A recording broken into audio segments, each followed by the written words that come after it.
Eden গার্ডেন্সে Kolkata বেঙ্গালুরুর ম্যাচে বেঙ্গালুরু ব্যাটিংয়ে প্রথম ইনিংসের তৃতীয় ওভারের খেলা চলছিল। এ সময় বোলিংয়ে ছিল কলকাতা নাইট রাইডার্সের হর্ষেদ রানা এবং ব্যাটিংয়ে ছিলেন বিরাট কোহলি।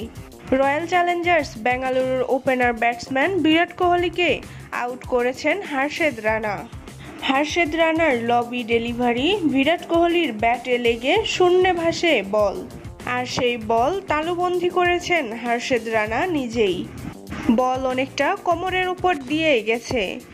বিরাট কোহলি বলটিকে নো বল বলে আবেদন করেছে আম্পায়ারের কাছে, কিন্তু অনফিল্ড আম্পায়ার প্রথমেই আউট দিয়েছেন। পরে সিদ্ধান্ত গ্রহণের জন্য থার্ড আম্পায়ারের কাছে পাঠান অনফিল্ড দুই আম্পায়ার।